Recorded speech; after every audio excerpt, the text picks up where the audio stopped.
like this.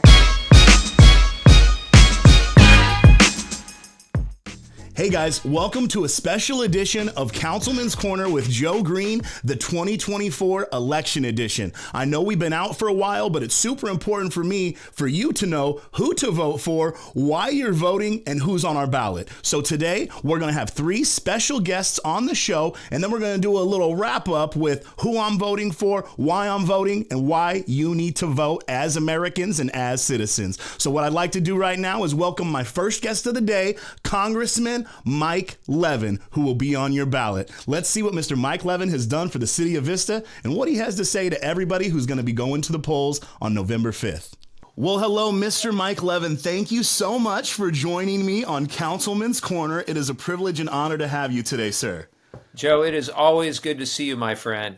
Thanks, man. Well, hey, the reason why I wanted to have you on this episode today is because this is a special election edition, and I want to make sure that everybody knows, number one, I support Mike Levin for re-election, and number two, everything that you've done within the city of Vista from a funding standpoint and just a caring standpoint for the community, because when people go to the polls, that's what it's about. It's about people over politics, and you have been an elected official that has been very successful with bringing funding to our people. So, Mike, take it away. Well, I just want to say thank you. Your support means a lot to me, Joe, because when I think about the city of Vista, you care so deeply about the city, its success, and really wanting to make sure that everybody has the opportunity to succeed in the city of Vista. And it's been my tremendous honor to get to represent the community these past 6 years from the House of Representatives and doing everything I can to deliver those federal resources. We just crossed a really cool threshold the other day, which is $1 billion in federal funding. It's our tax dollars that are now back in District 49 through a variety of different initiatives. And I checked, and in Vista, we've gotten $81,238,186 total. But who's counting? Wow. So over $80 million allocated for the city of Vista.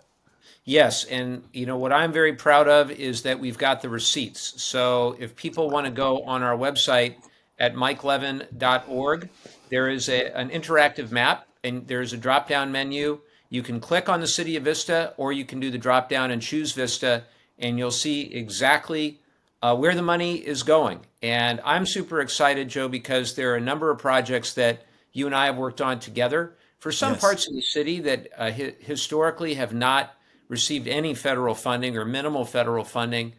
They're now getting some of those funds. Just like a few examples as I see this list, $3,150,284 for the town site Complete Streets project. That's to really improve all the sidewalks, the crosswalks, the ADA ramps, bike lanes, and bus stops. Sorry to interrupt you, Mike, but I grew up at 627 East Los Angeles Street, which is the exact town site project that you've been talking about.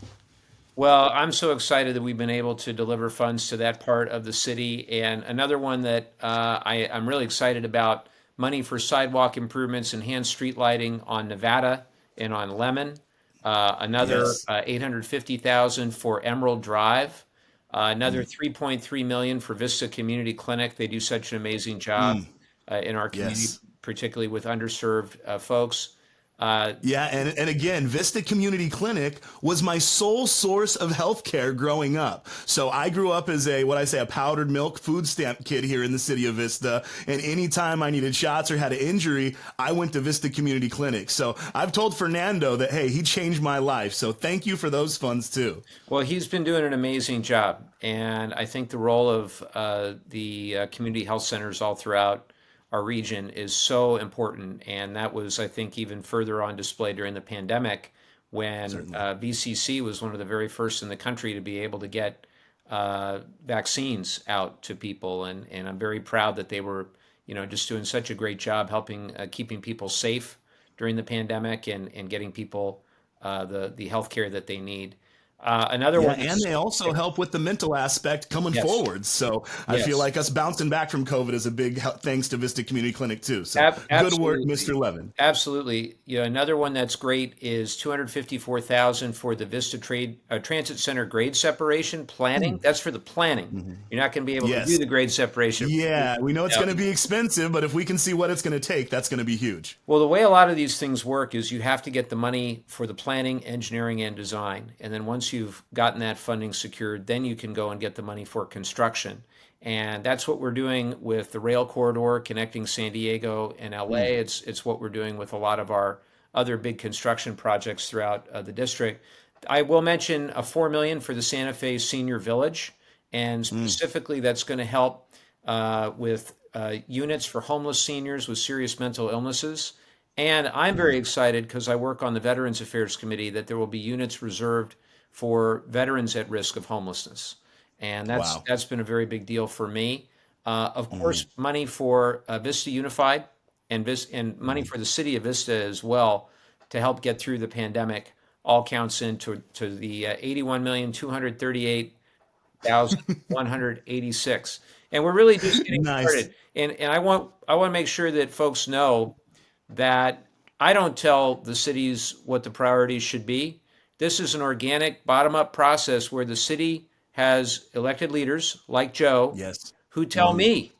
And what Yes. works in Vista may not work in Oceanside or Carlsbad or Laguna Yes. Niguel or any other city in our district. And Oh yeah. I work very closely with our mayors and our city council members, regardless of their party, regardless of their background. We all try to work together and we try to fund those priorities. It's a great honor to get to do it. Yes, and that's one thing that I definitely want to stress is, to have a congressman's office that is so accessible, and a lot of residents and citizens have no clue how to contact their congressman, why they would contact their congressman. And as an elected official, I've really got to know you on a personal level. You're a great guy, you're a good father, you're a good husband, you're a hard worker. I mean, I think you have some type of law degree or something like that as well. So it's like, man, you are a really good guy, Mike. And at the end of the day, you've done a ton for the city of Vista.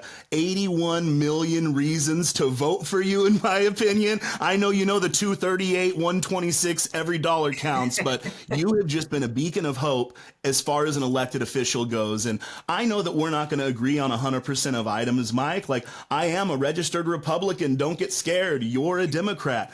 I've been married for 26 years, and I know you've been married for a really long time. And my wife and I disagree on more than you and I disagree on, And she loves me more Yep. than life. So Yep. it doesn't matter about party or politics. It's about people. And that's what this podcast is about, is talking with party leaders who are real people who are actually bringing funding to the community for real reasons. And all those things you mentioned, we walked those communities together. Yep. We sent letters to your office and said, hey, we need sidewalks. We need road improvements. We're all scared of what it's going to look like as more people move in here and congestion increases and the infrastructure might not be able to handle it. But by speaking with your office and receiving these funds, even that $250,000 for the grade separation, which, hey, is it going to be a tunnel or an overpass? Knowing that we're actually going to be able to look at that is a huge thing, and it wouldn't be possible without you. So thank you so much, Well, Mr. Levin. Thank you you're for awesome. joining me. You're awesome, man. And, I just encourage everybody reach out and we try to be as transparent and accountable as any member of the House. I know that it's a crazy time, obviously, Washington, D.C. Yes. There's a lot of, stuff that is very negative and very polarizing right now in our country. And I just hope and pray a couple things. Number one, that everybody votes, that everybody exercises their voice, as our democratic process, really requires the active participation of everybody that's eligible Yes. to vote. And then number two, my sincere prayer and my hope, Joe, is that no matter what happens with the election, who wins, who loses, that we come together as Americans because we're Yes, sir. better than the divisiveness and the vitriol and the hatred that I know is so pervasive. At least the media portrays it as so pervasive. But as community members, as Americans, we've just got to be better than this. So it's my great hope that we will win. Obviously, we love to win. And when we do, that I can be among those encouraging others to turn down the temperature regardless of what happens in Washington, D.C. And we know it's all very close, right? We know the presidential race Yes. is very close.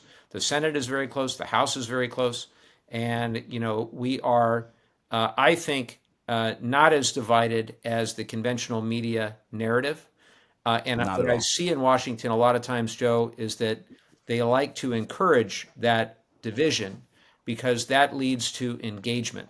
They never, the Yep. DC press corps never wants to know about any bipartisan initiative that you've got going.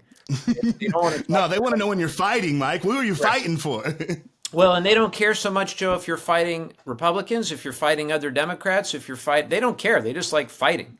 And Yeah. so, when you don't necessarily agree to their terms, that's why, you'll see a lot of members that are show horses, and then you'll see some that are workhorses. Hopefully more that are workhorses. But at the Yes. end of the day, it's all about trying to get results, trying to serve the community, and that's how it's always going to be. Well, thank you again so much for joining us. And any viewers watching, know voting is your right and your duty as an American. And if you're voting what's best for Vista, is that man, Mike Levin, right there. Thank you Thank again, you, sir, Joe. for your time. I greatly appreciate you, Mike. Thank you. Make sure you get out there and vote, Americans. We'll be back soon.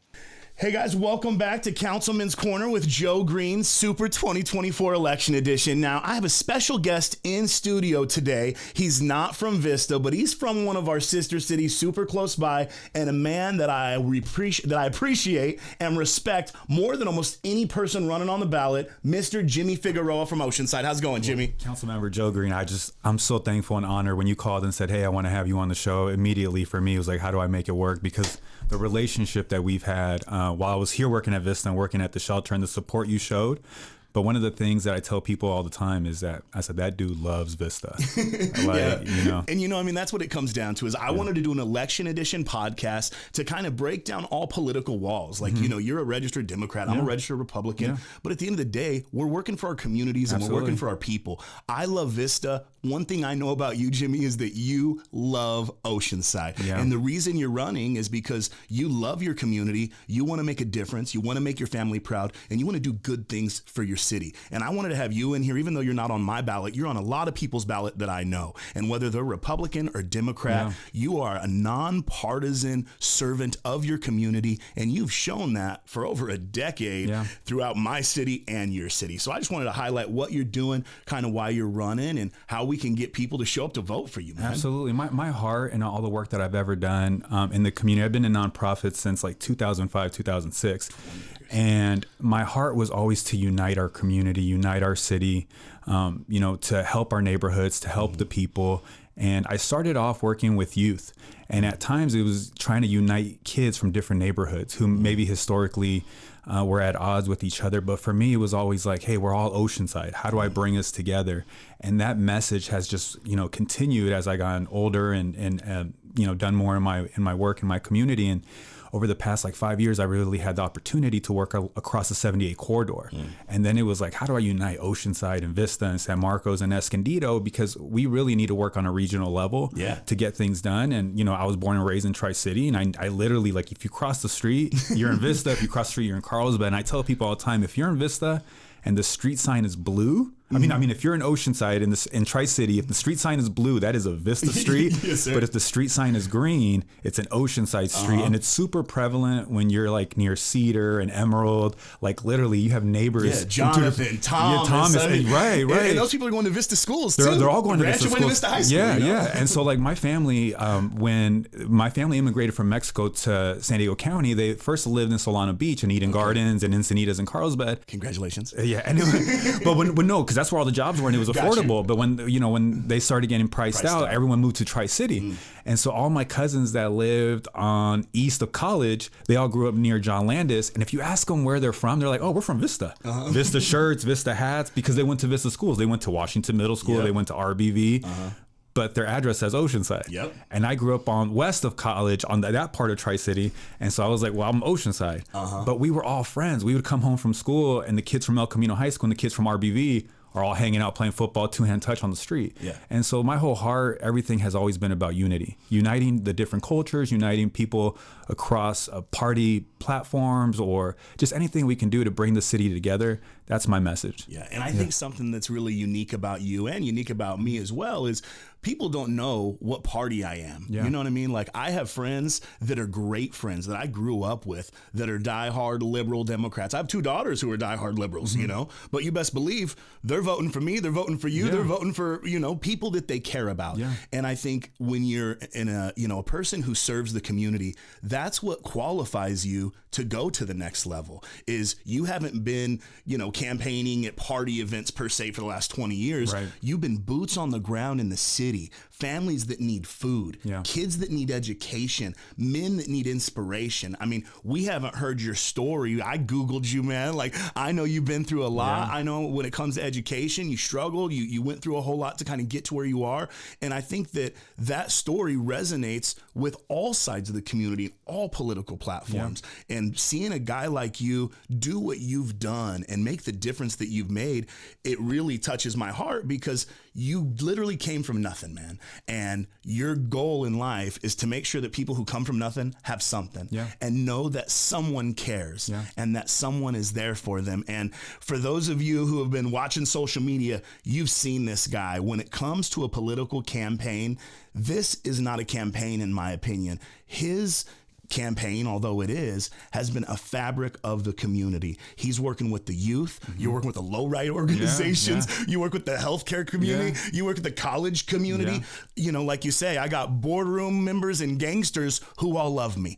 And at the end of the day, that's the entire community we serve. And once you're elected, you don't just serve a Democrat or a Republican or an independent or a Green Party. You serve everybody, and you don't check their status when they call you and say, "Hey, I'm from District 3 and O side and I need help." You're that guy. And that's why I support you. That's why I think all Oceanside is to support you. And that's why I wanted to get your story out. So tell us a little bit about the organizations that you've ran over the years, because that's a big, big bonus. Yeah, so I started doing a youth mentoring, and I was a tutor at New Venture Christian Fellowship, literally on the border of Vista and Oceanside. Vista unified by Madison Middle School. It's in District 3.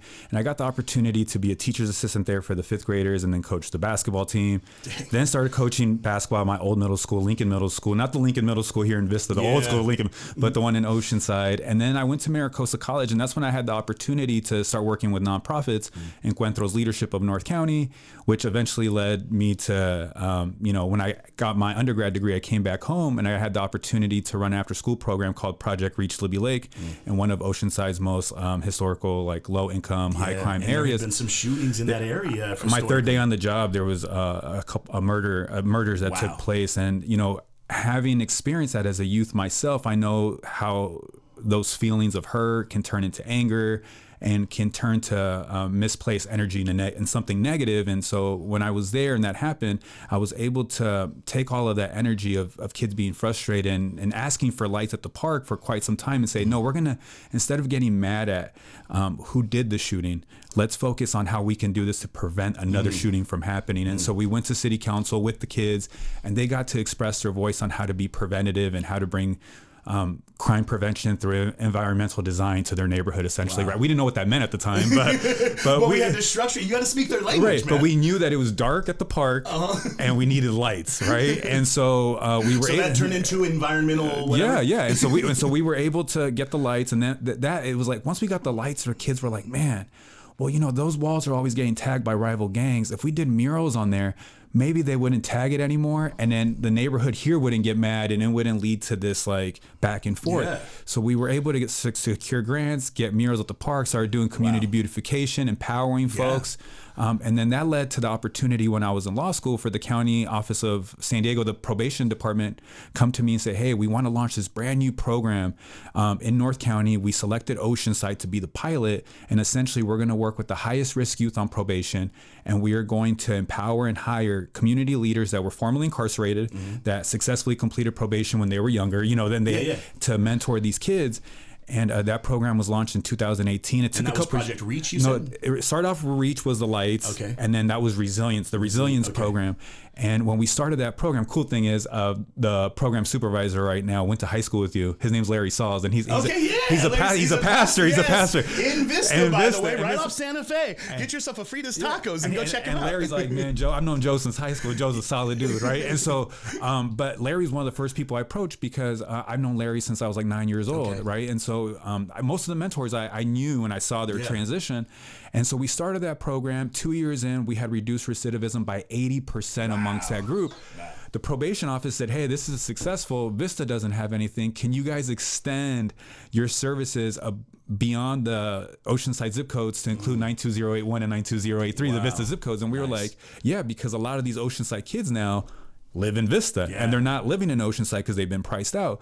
And so we incorporated Vista. Vista was successful, and they were like, hey, would you consider moving down to San Marcos and Escondido? And so by 2022, we were now servicing all of North County. And these are, it's not all youth on probation, it's what probation deems the highest risk, meaning the highest risk to reoffend. So the people who don't have a support system, the at people all, who actually need somebody to be there, to show up. They probably had a history of missing appointments and not having a whole lot of support. And there was a lot there, right? And so we were able to unpack that, but it wasn't just unpacking it and saying we're going to do this as a mentoring group. It was like, okay, it's probation and these mentors. A lot of these probation officers that were like boots on the ground were the same probation officers that were supervising our mentors 20 years ago. But we were all working together, crying together when something happened to the kids, coming together on how we can love on a family. It was law enforcement and these mentors. So it was, again, we were sitting here bridging gaps, historical things happening in North County, along with our sheriff's department. Because once we moved into Vista, it was like, okay, we've been working. The sheriffs, you don't got the OPD anymore, right? No, well, the whole resilience program started with OPD at the table, but once we started like branching out into other cities, it was like, okay, we got to bring everyone at the table, and it really helped when you had probation leaders and assistant chief of OPD, I always call him Lieutenant Valdivinos because I knew him back when he was a sergeant and lieutenant, but he's assistant chief now. Him and Alex Zermanio, who was the division chief in North County from probation, both like from the very beginning said, hey, I'm putting everything, I stand by this program, and I'm telling you, like, we need to try to do something different. And to have the support of law enforcement leaders to say, hey, like, I'm standing with them, really. As a kid from Tri-City, and it you was gotta huge. realize, like, I mean, I grew up in the mid '90s and whatnot too, and I would say my first meeting when I was elected was with the undersheriff of San Diego County. His name was Mike Barnett, I believe at the time, and I spoke with him about all the times I had been pulled over just because of the hat that I wore or the music I was listening to. I'd been pepper sprayed by law enforcement, and I'd been handcuffed on the side of the road, and my car just torn apart by law enforcement before. And back before we were elected, the body cams weren't a thing, and there were different things going on. And I feel like law enforcement has made a huge effort to be a part of the community now. And over the last 8 years, they've made huge strides. They're great members of the community. I know you're passionate about the youth, and I think the work you've done with the youth is really what empowered you to get to where you are today. Now, big question for you is, when you're elected, I like to put it out in the atmosphere. When you were elected on November 5th, finalized in the middle of December, what are your top 3 things that you want to do in the city of Oceanside for your residents? Well, when we connected, I was the executive director of Operation Hope North County, the homeless shelter for families and children here in Vista. And when I was at the shelter, it really broadened my perspective of our unhoused challenges in our community, and not Oceanside, but regionally, right? And most of the families that we were serving at the shelter were single moms living out of their car who had been priced out of our local community. They were from our community. And it really broke my heart when some of the kids at the shelter were going to Rancho Minerva, going to Lake Elementary. I mean, these were schools that I have cousins at. And to hear that, like, this was their story. Home life, right. And so one of the big things that has come up within canvassing, and we've canvassed all of District 3, we started walking in January of 2024, but we started the campaign a year ago, more than a year ago. But, we've knocked on every door. And the top 3 things that have come up from our residents, for me, it's been homelessness is number 1. Number 2 is infrastructure, because Oceanside's had a lot of growth and development, which was inevitable. We're a coastal city. We need that TOT tourism tax. But we're hearing it from our neighborhoods, and they're saying, hey, as we've developed, people are now like speeding through my neighborhood, or they're parking on inside my neighborhood because there's nowhere to park. And so the infrastructure hasn't grown as the city's grown. And so no one's saying no to growth. What they're saying is, hey, let's do smart growth and let's focus on the infrastructure. at the same time. Yeah. And so those are two big ones, and this affordability is the third, and that's come from our working families and our senior community, especially our senior community living in the mobile home communities, senior in the 55 and up senior communities, because a lot of them are on fixed incomes. Yeah. And so the cost of living has really impacted them overall, and so there's a fear from our working families and senior there's going to be nowhere to go. Right. Yeah. And what I hear right now is the silver tsunami's coming, and that means the older people are getting aged out. And as elected officials, we're responsible for complying with the RHNA numbers, the Regional Housing Needs Allocation. And that has to do with affordable housing, median rate housing, retail housing, high rate housing. And as an elected official, you have the ability to do that. You can say, hey, we're zoned for affordable housing. I want to build affordable housing, and I want people within my city to be prioritized to have these needs. Absolutely. So I think that your 3 issues that you're going to be working on are amazing. They're going to be spectacular for District 3 in the city of Oceanside. Yeah. And I just want to tell you thanks, Jimmy. Thanks for serving the community. Thanks for being a true servant. And I'm sure you've been treated like a servant over the years serving. And that's what it's about, is serving. I'm not doing this because of a title or I want to be put up on a pedestal. Right. And I know that's your heart and that's what you are. So knowing that you're doing this to actually serve your community is huge. Yeah. So. And I will say this, and I want to say thank you to you and the council here in Vista, because it always helps when I can point to a model of a city doing things in a way that's looking out for the best interests of their community. So when I can point out to Vista and said, hey, they did a safe parking and it works. Yeah. Hey, we have a retail leakage here in the city of Oceanside, but Vista's doing better than us. What is Vista doing that we can do? And one of the things I offered is, because when I was here at the shelter, I would always get emails from the city about the workshops you guys were doing for the small businesses. Hey, how do you do better targeting and messaging to improve small businesses and using AI and different things? Yeah. I can point to that. I can point to the different things that you guys have done that's just been innovative. And again, I can tell Oceanside, our neighbors are doing it. Yeah. Your housing to work ratio is a lot higher than ours. And so I can always point to Vista and say, hey, we need to improve. Yeah. And you guys got a lot of things that we can improve off of too. And that's the whole point of being an elected official and being a leader is, leaders are learners, and we need to learn from each other. We need to get out of our silos. You shouldn't go to Oceanside and be stuck in Oceanside. And that's why you're here in Vista, is because you haven't been stuck in Oceanside. Yeah. You cross boundaries, you cross platforms, and you're going to cross party lines and do whatever you got to do to get whatever the best things are for your community. And that's what it's all about. And that's what the community expects. Yes, that is exactly what they expect. And that's why they're going to vote for Jimmy Figueroa, City of Oceanside, District 3, November 5th or sooner. Get your ballot filled out, drop it off, and vote for this man. Thank you, man. Jimmy, I appreciate you. thank you, sir. Thank you, Very nice to see you. Absolutely. Thank you. All right, guys, you just heard from Jimmy Figueroa, City of Oceanside, District 3. Now we are here with the guy that I support wholeheartedly, and I need you to get out to the polls and vote for or fill your ballot in and drop it off. City of Vista, District 2 election, Mr. Jeff Fox. Jeff Fox, thanks for being here today, sir. Absolutely. What's up, Vista? No, I'm just kidding. Yes, just so you know, Jeff Fox is not Joe Green, but we don't need him to be Joe Green. We need him to be Jeff Fox.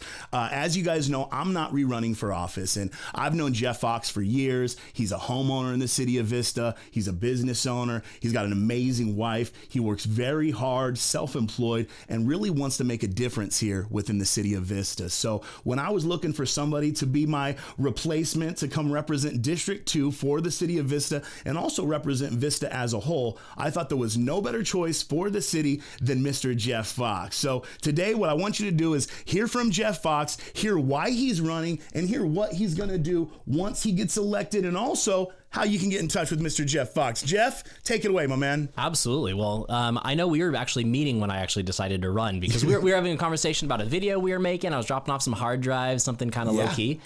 And, I was just casually like, hey, how's your election going? I know it's campaign season, how's it going? And you're like, oh, I'm not running again. Yeah. And I was like, you're not? You're Joe Green. But, so I was just like, it hit me right in that time where like the business was, I hired a great team. Everyone is amazing and has taken a lot of the day-to-day stuff off the hands. And I was looking for ways to get kind of involved in the community, start giving back. I joined the Chamber Ambassador Committee. I started, I'm on the board for the Vista Education Foundation. I started joining different nonprofits around the city, just trying to give back. And it was right when I was doing that, you're like, I think you might be a good fit for it. Yeah, and that's where I met you at, was through the Chamber of Commerce. So I'm a small business owner. I've been a small business owner for years, and Jeff owns a media company. And as you know, I like to do videos. So Jeff is kind of the creative and the techie guy behind that. And I feel like every person who's elected in office should have a good skill set. And Jeff's skill set is bringing people together, seeing things from a 40,000 foot perspective, and knowing what the final product is going to look like at the end. And that's kind of a hyperbole for what being an elected official is saying, hey, I know what the end product is. I got to look at it from this perspective, and I know this is how we're going to get there. So as an elected official, Jeff, here comes the loaded question. When you're elected in November, what are the first three things, or kind of your top three things that you want to do for the city of Vista? Well, I mean, I think everyone always comes back to public safety, housing and infrastructure, and economic development. And so, I want to attack all three of those right from the beginning. So, I've already been meeting with a lot of, experts in all of those fields. So, nice. I've sat down with Captain Boyce, I've sat down with the firefighters and kind of heard their story of what they think the problems facing Vista are and how they can improve. I think that they do an absolutely amazing job already, but, we need to make sure we support them, that they have the resources they need, they have everything they need to actually succeed. And so, Captain Boyce was talking about how, we had some issues rising with youth gangs and things like that. And some of the violent crime rates and some of the drug rates are kind of creeping up. And, even though they've been coming down and they've been doing a good job at it, we don't want to see that resurge and come back to what it used to be. So we want to make sure they have the resources to fight that. When it comes to housing and infrastructure, that 2050 general plan has a lot of new building. Yes, and you will be finalizing the general plan in January after you're elected. So we've had these community meetings on how the city's zoned and how we're going to be densifying and how we're going to be providing more affordable housing and more attainable housing. And that is a huge responsibility of yours, is kind of how are you going to govern the landscape of the city of Vista and make sure that all of these pockets in our community maintain their character, because that's what everybody's worried about. Absolutely. So as the 2050 general plan comes through, I know you've been looking at it. I know you've attended those community meetings there. That is definitely a big thing that you'll have to do in order to, meet our RENA numbers per se and hit all those housing goals. So we heard about public safety. We heard about housing. I am a business development guy. I want to bring cool businesses here. By the time this is aired, people will know there's a Trader Joe's coming to Vista off of University. Woo! But business development wise, how are you going to do that? What do you want to do to work with the business community? Well, yeah. And so that's something that I've been doing on a day-to-day basis with my marketing company for a really long time. We work mostly with small and local mom and pop shops. And I have a passion for trying to help those businesses succeed, and which is why I got into that industry. And so I want to keep that going right into my time in office. And so I was talking with the North Economic Development Council, North San Diego Economic Development Council. They got a really long acronym. Eric Bursvold, I believe, is the guy there. And they were saying that actually some of the things that Vista faces is that the 78 freeway is something that we're heavily reliant on. And so, he's been speaking with businesses, trying to move some into Vista. And that was one of their big complaints, is that, all of our people have to commute across that 78 freeway. Carlsbad, Escondido, they all have access from other roads. And they've never put a carpool lane in there, or expanded at all, even with our Prop A dollars from 2001 that I voted for. They promised it 20 years ago, right? Yes, sir. Yes, sir. So, that's something You're going to fight for that. I'm going to fight for that. I also want to make sure that Vista Way can go all the way through to the 76 at 2 lanes. So that's something I got to work with the county on, obviously. Yes, good luck. I know. That's going to be a strong fight that I'll have to put up. But then other than that, it's just making sure that you market and you brand Vista as a business-friendly city. And that's branding is what I do. Good. So. Well, I love it, Jeff. I love your signs. If you haven't seen the Fox signs around, what does a Fox say? A Fox says vote for Jeff Fox. But more than anything, man, I just want to tell you, thank you for running for office. At the end of the day, people don't know. You make $18 an hour being an elected official in the city of Vista, which is one of the top paid elected officials in the county. You still have to pay all your bills, run your own business, provide for your family, and be your own man. And this really is a servant's position and requires a servant's heart. And at the end of the day, I've seen you serve our community. I've seen you serve your wife. I've seen you serve your brother. I've seen you serve your family. And I feel like this is just the next step in the evolution of Jeff Fox. I appreciate that. Good, sir. Thank you so much for coming in. Yeah. When you guys go to the polls, vote Jeff Fox on November 5th. If you haven't filled out your ballot yet and you got it, fill it out, drop it in. Make sure it says Jeff Fox, City of Vista, District 2. Wonderful. Thank you, sir. No problem, buddy. Thank you so much for showing up. Let's go. We're going to be on to the recap on everything election-wise next. Thanks for showing up. All right, guys, you've just heard from three of my favorite candidates on the 2024 ballot. Mike Levin, Congressman, District 49. Jimmy Figueroa, Oceanside City Council Member, District 3. Jeff Fox, City of Vista Council Member, District 2. Now, those three guys are going to be on your ballots. Make sure you vote for them. One reason why I wanted to do this episode is I wanted to stress the importance of people over politics and people over party. At the end of the day, we serve people. The Constitution starts with we, the people. And as elected officials, a lot of people have forgotten that that's who we serve. All people. Once you're elected, you don't serve a Republican, you don't serve a Democrat, you don't serve an independent, you serve we the people, which is encompassing of everybody within your community. Those three candidates that I met with today believe in that theory. There's other candidates on this ballot that also believe in that theory that I think you need to vote for. Anytime I'm thinking about who I want to vote for, it's through the lens of what's best for my family and what's best for the city of Vista, because that's my home and that's where I want my family to stay. It's where I want my grandkids to stay. And it's where I want people to come visit and love. So at the end of the day, one cool saying that I think I've heard is that if who gets elected over the next 4 years is more important to you than who spends an eternity in heaven or who is happy at your home or how long you're married to your wife, your priorities are pretty jacked up.